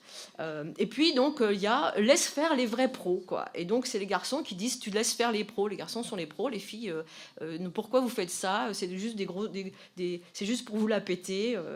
Voilà. Donc, et après, par exemple, à un moment donné, une fille intervient dans un blog, dans une vidéo d'un garçon pour poser une question sur un terme qu'elle n'a pas compris. Et évidemment, la réponse, c'est normal, ça ne parle pas de make-up, de cuisine ou de ménage. Donc, elle est renvoyée au fait que c'est normal qu'elle y comprenne rien, vu que c'est une fille, et que puisque c'est une fille, forcément, elle ne peut rien y comprendre. Voilà. Et donc, inversement, donc là aussi, j'en ai pris d'autres. Il y a donc c'est un fil de commentaires chez le garçon qui est donc des échanges qui sont intéressants, puisque c'est des blagues sur la prise Jack Daniel, etc. Donc il y a des tas de jeux de mots, et on voit qu'il s'installe une sociabilité, une convivialité, et qu'ils se connaissent, puisqu'en fait ils s'appellent par leur prénom, alors que c'est pas leur prénom qui apparaissent dans les pseudos. Donc ils entrent dans une conversation privée où ils se font des blagues sur la prise Jack et sur les jeux de mots. Et donc là, inversement chez la jeune fille, bon, c'est une jeune fille qui a, à l'époque de la vidéo, une 12aine d'années. Elle a reçu, bon, faut bien reconnaître qu'elle a été un peu gâtée pourrie pour Noël, et donc elle a reçu l'iPhone parmi je ne sais pas combien d'autres cadeaux. Et là, donc ça déclenche aussi des torrents de commentaires pas toujours très chaleureux sur le fait qu'elle est gâtée pourrie par des gens qui ont le même âge qu'elle et qui ont aussi reçu le même téléphone, mais ça les gêne pas beaucoup. Voilà. Et donc en fait, y a pas, on n'a pas directement une mise en question de la légitimité. C'est pas débattu directement, mais on voit bien que les garçons sont encouragés et les filles ne reçoivent que très peu de conseils, y compris sur la technicité des vidéos. Elles sont, par contre, sitôt qu'il y a quelque chose qui ne va pas, ça devient. Du coup, comme vous l'avez vu dans Luffy Makes You Up, elles s'excusent. Enfin, elles préviennent déjà, pour être sûr de ne pas se faire pourrir, que ça ne va pas être technique, les gars, hein, quand même, enfin, c'est assez intéressant, et donc ça ne va pas causer technique, donc les mecs, ne nous pourrissez pas, venez pas me dire que je ne suis pas douée, je le sais, etc.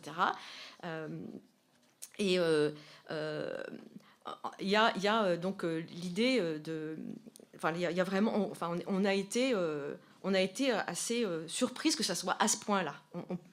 On pensait au contraire que YouTube offrirait, enfin que les nouveaux médias offriraient des espaces beaucoup moins stéréotypants et stéréotypés, alors que ça n'a pas été le cas. Ça a été même des fois assez surprenant à ce point-là.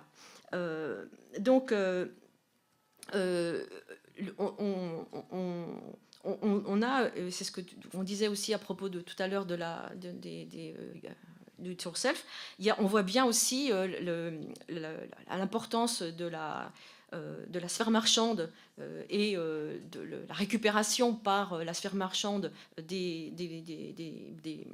vidéos, parce qu'on voit bien que les filles, elles surjouent pour attirer, enfin, ils surjouent, et les garçons et les filles, sur ce qui peut attirer la marque vers eux. C'est-à-dire que tous les garçons, pratiquement, ils ont reçu le téléphone gratuitement parce qu'ils ont des chaînes high-tech. Et les filles, elles ne l'ont pas forcément reçu gratuitement, mais elles sont... bon, il y en a plusieurs qui montrent des cadeaux qu'elles ont eus, là aussi. Donc, on voit qu'ils acceptent assez volontiers d'être transformés en produits eux-mêmes, parce que c'est ce qui va leur assurer et une reconnaissance sur YouTube et en même temps une reconnaissance des marques qui vont les payer, enfin leur donner des cadeaux. Donc ils surjouent les stéréotypes qu'on voit dans les magazines masculins ou féminins, parce qu'ils ont aussi cette idée qu'ils...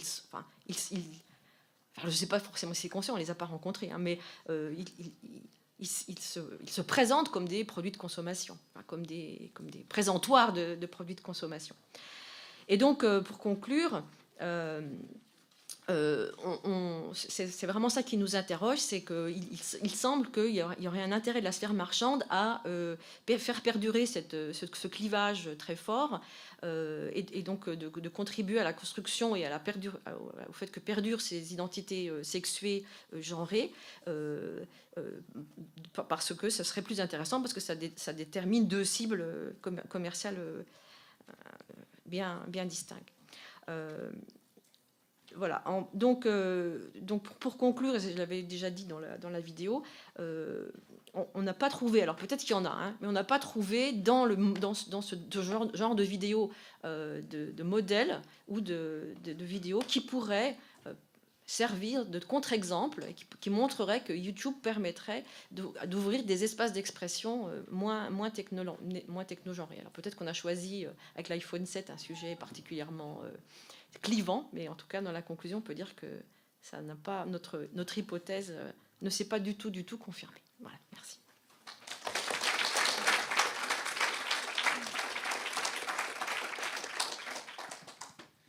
Merci beaucoup pour votre présentation. On va donc passer au temps de discussion sur ces trois approches et ces trois objets que sont les DIY, les iPhones et le déballage technogenré et les valises de maternité. Nous retrouvons Maya Paltino. Et donc, vous avez la parole pour des questions.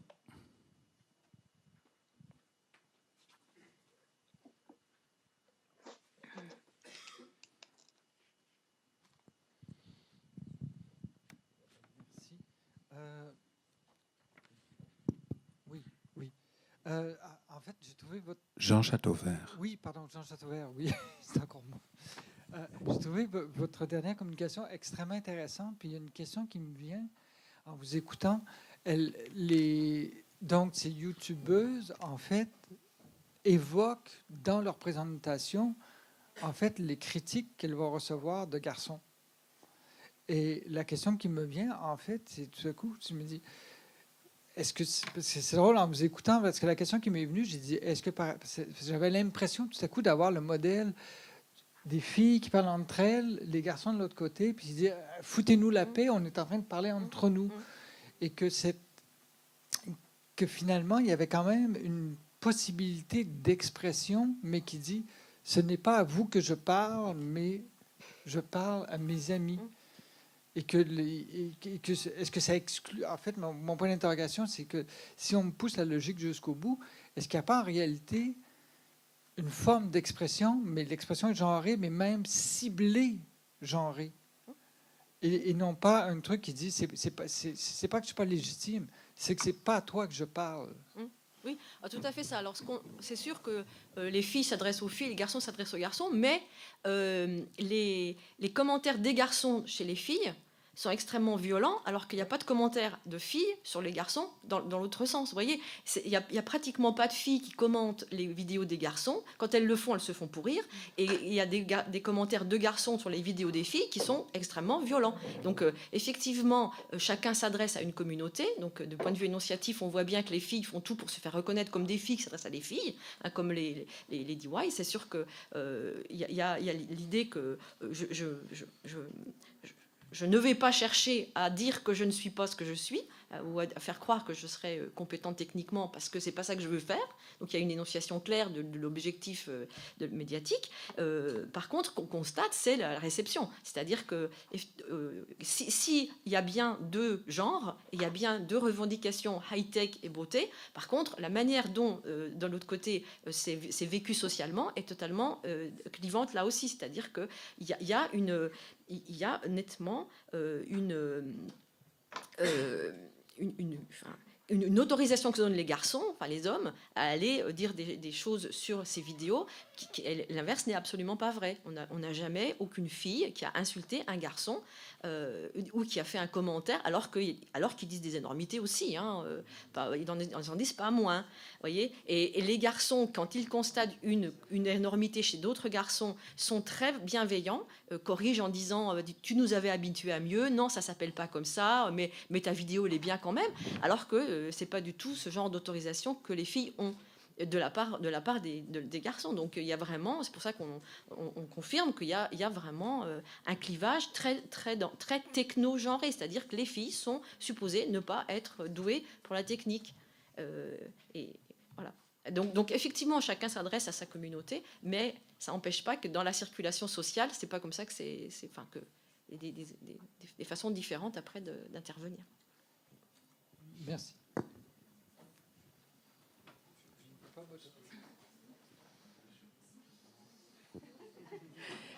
Christine Chevret de l'Université Paris 13. Je me demandais justement par rapport au profil de ces hommes que vous avez observés, si en fait on les voit à un moment donné démonter l'iPhone, tenter de le faire plutôt, on va dire, est-ce qu'il y a vraiment en fait une technicité de l'approche de l'objet, parce que finalement j'avais l'impression donc par rapport à ce que vous avez expliqué sur leur profil, ce sont des faux geeks entre guillemets quoi, parce que on n'y voit pas. Et enfin voilà, j'aimerais avoir confirmation de votre part sur le fait qu'il y a vraiment une approche technique de l'objet.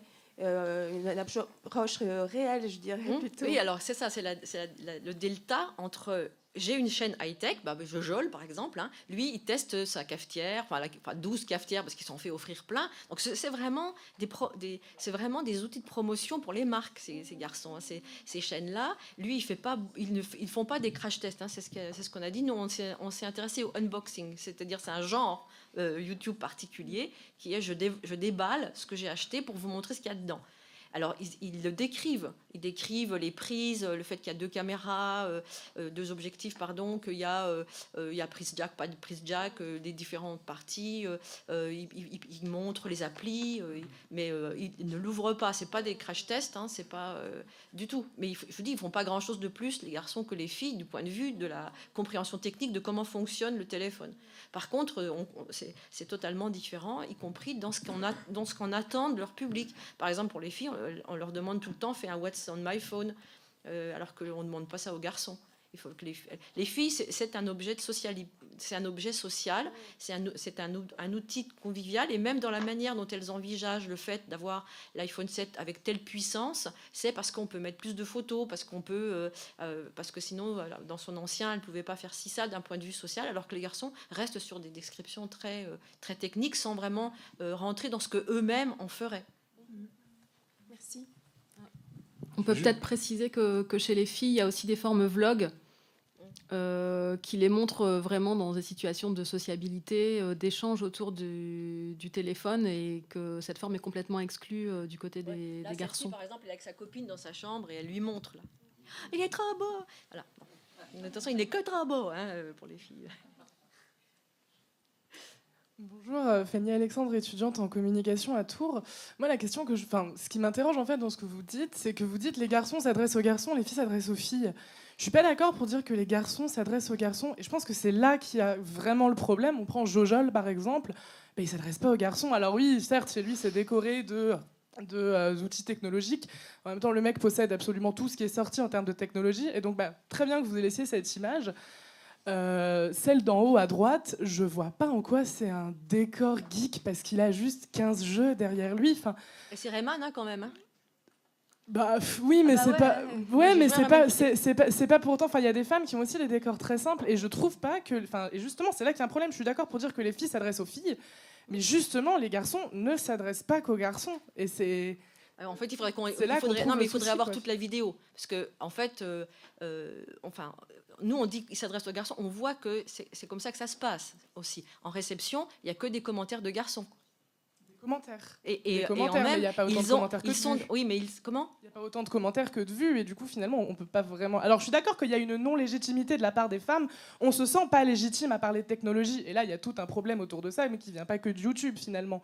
Non. Mais c'est pas parce qu'il y a que des commentaires de garçons qu'il y a que des garçons qui regardent. Ça, je pense que c'est un postulat assez évident, finalement.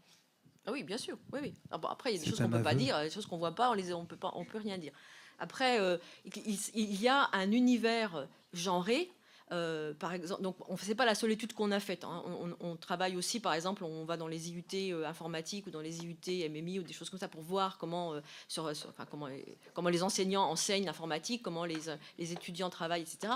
Et l'univers du jeu vidéo, c'est extrêmement marqué, c'est genré. Et donc lui derrière la Jojol, derrière lui, il y a quoi ? Il y a tout l'univers techno, du coup vraiment techno-genré du garçon geek. On peut pas le nier. Alors après qu'effectivement il n'ait pas dit je ne m'adresse qu'à des garçons, oui, on est d'accord. Après il y a aussi un tout dernier élément, je finirai là-dessus, le problème des femmes à parler de jeux vidéo, c'est qu'il y a encore cette idée du geek homme qui est soit un inadapté, soit un expert, et de la femme qui est clairement un fantasme. Et c'est aussi une des raisons qui fait que les femmes ont du mal à parler de jeux vidéo, finalement, c'est cette réception sexiste. Ah mais elles font aussi des descriptions. Vous avez déjà vu les vidéos où elles sont à moitié à poil en train d'expliquer comment on joue à ce jeu-là? Non, vous avez mais je vous parle même plus de YouTube, hein, je vous parle de la façon de l'idée générale d'être une femme et de jouer aux jeux vidéo, et je peux vous en parler. Merci. Merci pour ces. Pendant que je fais le tour de l'amphi, je vous invite à aller voir, il fait partie des tweets il y a quelques minutes sur la chaîne Les Internets, et on entendra cet après-midi Marie Camier, les productions qu'ils ont sur cette question du genre. Pardon. Bonjour, Xavier Eutrope, inaglobal.fr. Et là, c'est plus une observation qu'une véritable question, encore sur les youtubeurs qui font des vidéos de tests. Et en fait, ça, c'est une différence que, en fait, je retrouve totalement une chose que j'avais observée sans le dire, chez les journalistes tech. Et c'est-à-dire que les journalistes tech qui font des vidéos de tests sont souvent très techniques, font vraiment des références à des choses très techniques, des éléments auxquels on n'a pas forcément, qui me parlent absolument pas. Et il y a 2 journalistes femmes, Johanna Stern et Nicole Nguyen, qui font des vidéos qui, je pense, sont parmi les meilleurs tests parce que justement, elles s'adressent aux gens comme étant des êtres humains normaux qui n'ont pas toutes ces connaissances techniques et qui, dans un sens, ressemblent un petit peu à ces testeuses dont vous parlez, mais qui, elles, sont sûres de leur fait parce que ce sont de très bonnes journalistes et qui ne s'embarrassent pas de s'excuser et qui font vraiment des très bonnes vidéos innovantes. Mettant souvent en pratique les choses qui sont vantées pour les produits, comme littéralement les mettre dans l'eau, dans des piscines, essayer vraiment de les mettre en contexte ou faire des choses vraiment bien plus intéressantes que des simples tests qu'on pourrait voir, extrêmement techniques, mettant au top les performances, ce genre de choses. Voilà, donc, puis de toute façon, dans le journalisme tech aussi, on trouve souvent cette mise au banc des femmes journalistes qui seraient moins expertes, moins connaisseuses. Voilà, ça, donc, malheureusement, quoi, ça se vérifie partout, je crois. Oui, bah, c'est la même chose dans la vulgarisation scientifique. Les youtubeurs scientifiques, bon, on avait fait une autre étude pour un autre projet, on retrouve la même chose, y compris celle dont on a parlé ce matin au petit déjeuner, qui s'est excusée parce qu'elle louche, vous voyez. Elle a fait une vidéo pour expliquer, Florence Pourcel, elle a dû faire une vidéo pour expliquer qu'elle louchait, donc elle a dû s'excuser de loucher, parce que sinon elle se faisait pourrir ses vidéos scientifiques. Il n'y avait absolument rien de bloc beauté pour le coup, parce que c'était une femme et elle louche, donc comme une femme c'est beau et ça ne doit pas loucher. Et ça, c'est pas les compétences techniques qui étaient mises en avant. Moi j'aurais une question pour Maya Paltino. À propos des valises de maternité, vous dites qu'elles permettent de devenir de meilleurs parents ou devenir une meilleure mère. Qu'est-ce qui vous permet de dire ça ? Vous voulez dire, je présume que les personnes pensent qu'elles deviendront de meilleures mères ou de meilleurs parents. Voilà, première chose. Et deuxième chose, est-ce qu'il y a des hommes qui préparent ces valises de maternité ? Alors pour la première question, oui, il y a ce côté penser qu'on est une meilleure mère par les vidéos, ce côté vraiment implication de soi en fait. Le fait je dis que ça nous permet d'être une meilleure mère. Pourquoi ? Parce qu'on s'est impliqué en fait dans cette vidéo-là et on a voulu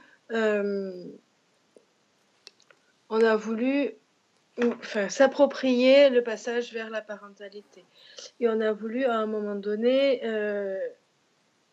prendre possession, si vous voulez, de ces apprentissages-là et de ces codes, de ces normes.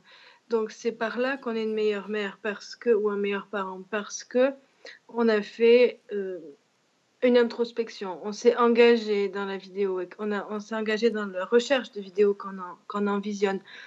Donc c'est cette démarche en fait qui pour moi est une démarche identitaire et qui permet d'avoir une maternité plus consciente en tout cas. Après c'est vrai que c'est pas facile de dire qui est une meilleure mère ou qui est une bonne mère.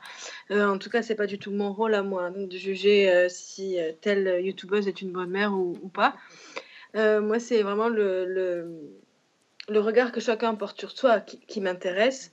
C'est-à-dire que voilà, on a l'impression, parce qu'on a fait cette fameuse vidéo, voilà, ça c'est fait, maintenant je suis une meilleure mère.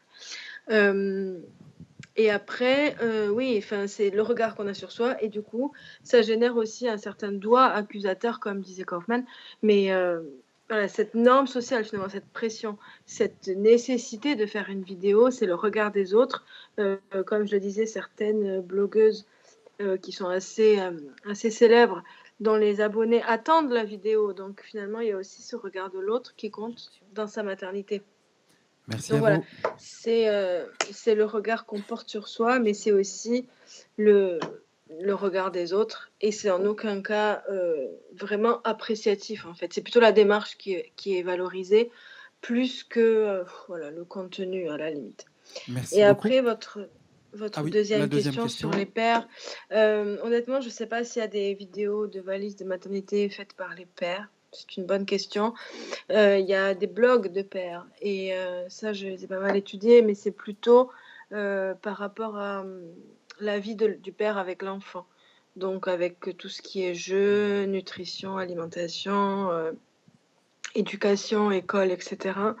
Et à ma connaissance, moi, j'ai pas vu de valise de père de vidéo, pardon, de père qui fait sa valise de maternité ou qui fait la valise de maternité de la mère, ou à la limite qui le ferait ensemble. Ce serait intéressant. Alors moi, je parierais qu'il y en a, puisque il y a tout sur YouTube peut-être. Mais voilà, pas à ma connaissance en tout cas. Merci. Une question dans la salle. Par contre, pardon. Par contre, dans les vidéos que j'ai étudiées, les mères évoquent le père. Et souvent, elles font la valise, enfin pas souvent, mais parfois, elles font une valise exprès pour le père. Et donc, elles font la valise pour elle, la valise pour le bébé. Et après, c'est quand même la femme qui prépare un petit sac ou une petite valise pour le père. Donc, Marie Desprélaunay souhaitait réagir également. Oui.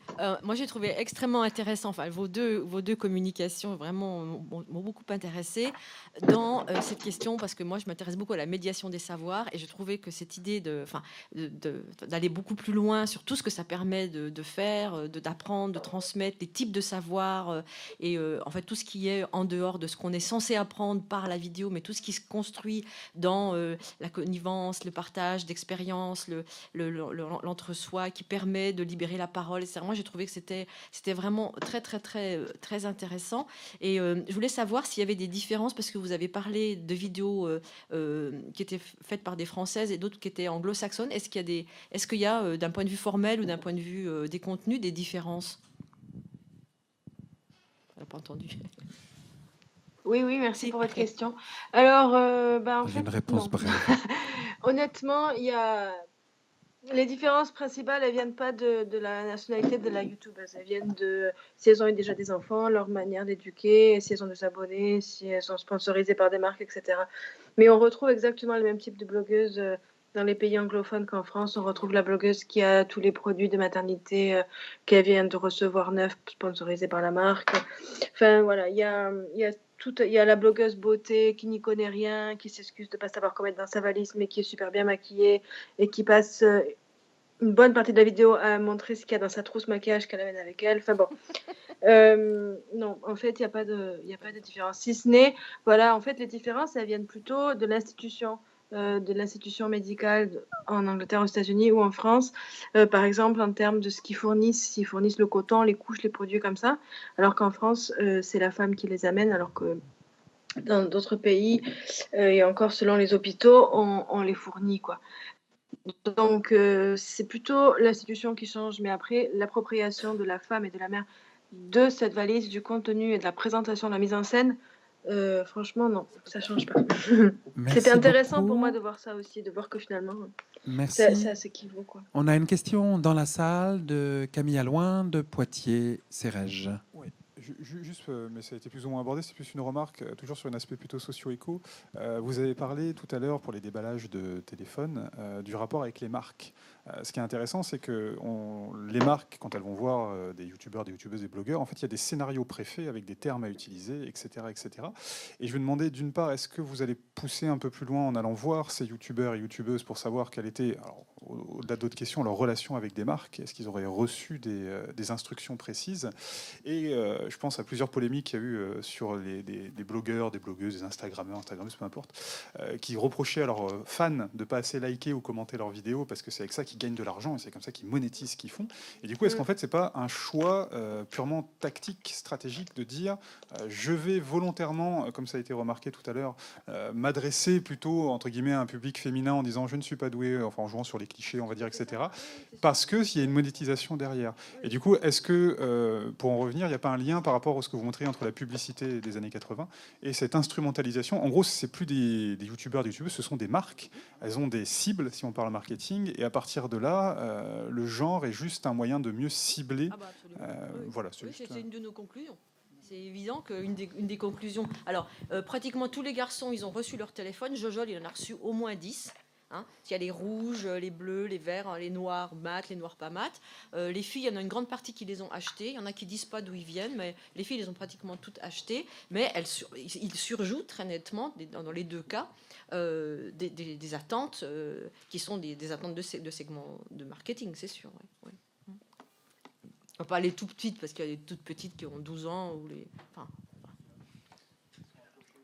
mais elle sera approchée. En plus, ses parents lui ont acheté le pied de la caméra, le projecteur, le micro-cravate. Donc les parents sont en train d'investir dans la gamine pour... ouais. Nous allons prendre une dernière question. Oui. Une avant-dernière question. Oui, c'était pour rebondir en fait directement par expérience en fait sur la question des communicants, parce que en fait je suis à Paris 1 en master de communication politique et institutionnelle, et en fait cette question-là peut revenir souvent, et ce que j'ai pu remarquer, c'est qu'en fait il y a les anciennes boîtes de com, les anciennes boîtes de publicité qui travaillent actuellement avec les publicités classiques, etc. Et puis celles qui vont travailler avec les influenceurs du web, etc., qui en fait sont en train de remonter vraiment dans leur langage et les réunions, le two-step flow of communication. C'est partout en ce moment, enfin, ça revient vraiment force dans l'idée des stratégies de marque. Et donc, du coup, la deuxième étape serait donc les youtubeurs. Et il y a vraiment cette idée-là que c'est cette deuxième étape qui permettra donc de diffuser aussi consciemment des stratégies de marketing genrées. Voilà, c'était pour juste rajouter ce petit élément. Merci en tout cas. Une dernière question. Oui. Bonjour, merci pour votre présentation déjà. Je suis donc Théo, étudiant en masterant à l'école d'études en sciences sociales, en sociologie. J'ai deux questions qui s'adressent à la première et du coup à la dernière communication, plutôt méthodo. Pour la première, c'est sur la question de la justification du choix du corpus. Quand vous avez expliqué que vous avez contourné entre guillemets l'algorithme, j'aimerais savoir comment à un moment vous justifiez le choix du corpus, sachant que YouTube, comme ça a été dit précédemment, est dans la recommandation, enfin, c'est jamais neutre. Et du coup, une deuxième question aussi sur la méthode, mais concernant la dernière communication. Ça concerne le fait que vous désignez, notamment dans les commentaires, garçon, fille. Concrètement, comment vous avez pu désigner, enfin, d'un point de vue scientifique, si on veut, le fait qu'un commentaire soit laissé par un garçon ou par une fille. Voilà. Est-ce que si vous, par exemple, vous vous fiez au pseudo, est-ce que vous retombez pas dans des biais de genre? Par exemple, un pseudo qui serait celui d'un robot, enfin, que sais-je, un garçon. Enfin, est-ce qu'il n'y a pas un risque? Ou concrètement, comment avez-vous fait pour les désigner? Voilà. Merci.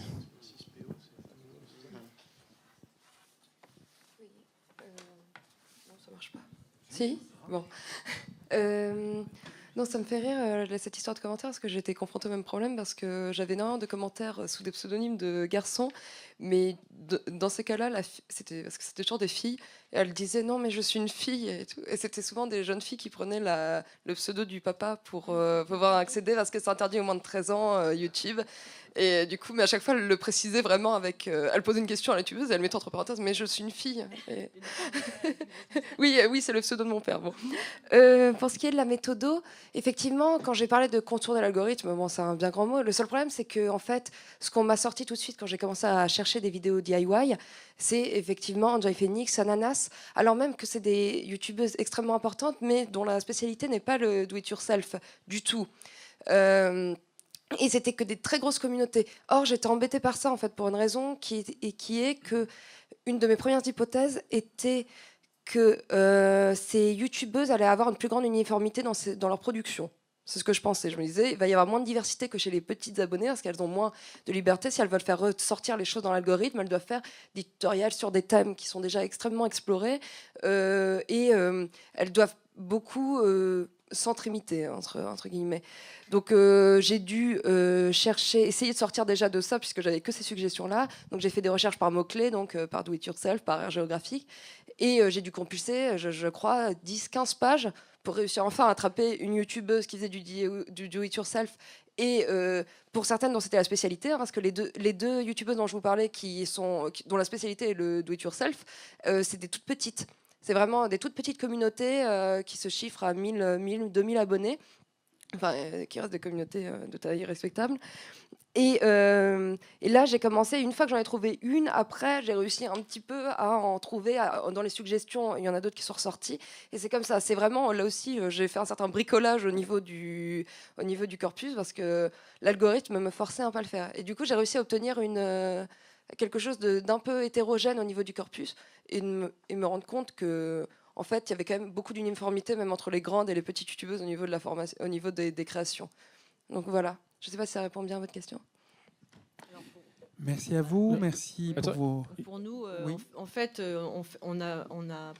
on peut pas vous affirmer que pour les 30 000 commentaires, on est sûr que c'était des garçons ou des filles. Par contre, quand on a analysé des séquences, on a souvent, ils ont les mêmes pseudos sur Twitter, ils ont les mêmes pseudos sur Instagram, et en fait, on les retrouve, ou sur Facebook, on les retrouve assez vite, y compris avec leurs photos. Donc, bon, il y en a, on n'a pas vraiment pu savoir, mais ceux où c'était les plus intéressants pour nous, on a fait une enquête un peu croisée pour essayer de voir, par exemple, ils ont eux-mêmes des chaînes, ou bien donc ils se présentent, ou bien ils ont un autre compte, un compte Twitter, ou des choses comme ça, où on finit quand même par avoir une très très très forte suspicion du fait que ce serait des garçons ou des filles. Après, bon, c'est vrai qu'il y en a, on peut pas savoir. Voilà. Après, pour le corpus. Et au-delà de ça, en fait, comme nous, ce qui nous intéressait, c'était vraiment quelle est la compétence visible en fait des garçons et des filles. On s'est dit en fait que quand c'était pas clair, en fait, nous on s'est intéressé vraiment aux commentaires qui étaient clairement genrés en fait.